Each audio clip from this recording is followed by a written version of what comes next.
फ़ज़ा में खुशबू नई नई है, गुलों में रंगत नई नई है, जो ख़ानदानी रईस हैं वो मिजाज रखते हैं नर्म अपना, तुम्हारा लहजा बता रहा है तुम्हारी दौलत नई नई है।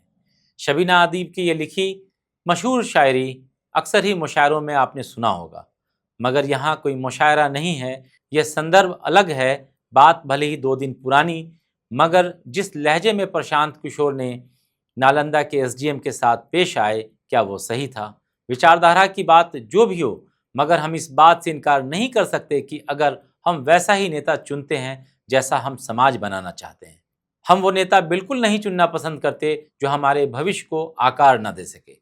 प्रशांत किशोर का लहजा क्या हमारे युवा प्रशासनिक अधिकारी के अनुकूल है? आप भी देख लीजिए एक बार ये वीडियो।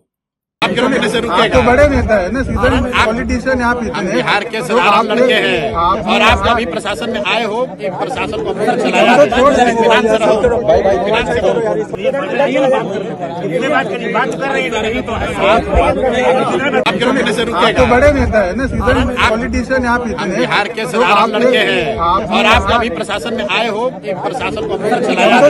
फिनांस से रहो, फिनांस से रहो।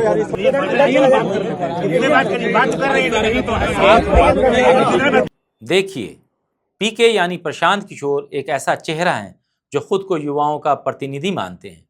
वो कहते हैं कि बिहार में बदलाव चाहिए, भ्रष्टाचार और राजनीति के गठजोड़ से जनता को मुक्ति दिलानी है। हम ये मान सकते हैं कि जब उन्हें मुख्यमंत्री के गांव में प्रवेश से रोका गया तो उन्हें ये सत्ता का दमन महसूस हुआ। उन्होंने वही मंच चुना जहां से उन्होंने अपनी राजनीति राष्ट्रीय स्तर तक पहुंचाई थी, जनता के बीच सीधा संवाद।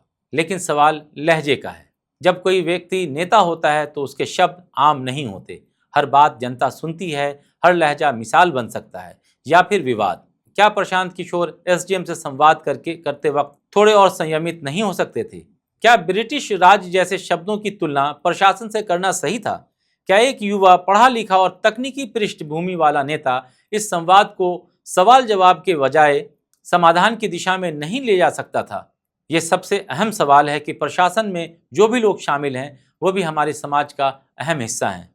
वो युवा भी किसी का बच्चा है, उनके माता पिता भी अब तक ये सुन चुके होंगे, ऐसे किसी का व्यक्तिगत अपमान कितना उचित है। आप भी तो उन्हीं नेताओं की तरह खुद को प्रोजेक्ट कर रहे हैं जिनका विरोध कर आप सत्ता में आना चाहते हैं। प्रशांत किशोर के समर्थक कह रहे हैं कि उनका लहजा तीखा जरूर था, लेकिन हमें ये देखना होगा कि क्या उसमें व्यक्तिगत अपमान की भावना थी?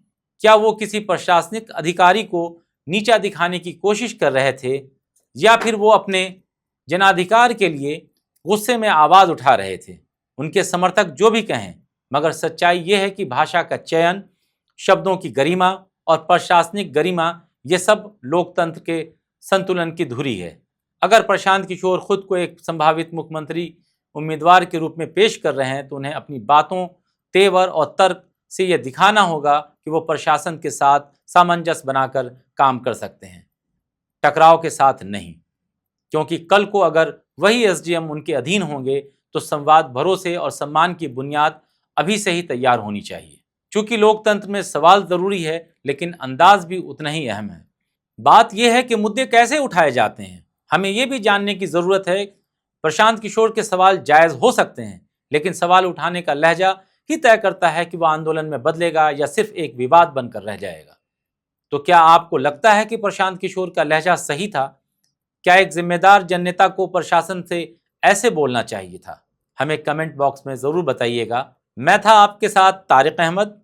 आपको हमारी वीडियो कैसी लगी हमें कमेंट बॉक्स में जरूर बताइएगा, और आप हमारे चैनल द हिंदी टॉप को सब्सक्राइब कर लें। हमें एक्स यानी ट्विटर, फेसबुक और इंस्टाग्राम पर फॉलो करना ना भूलें।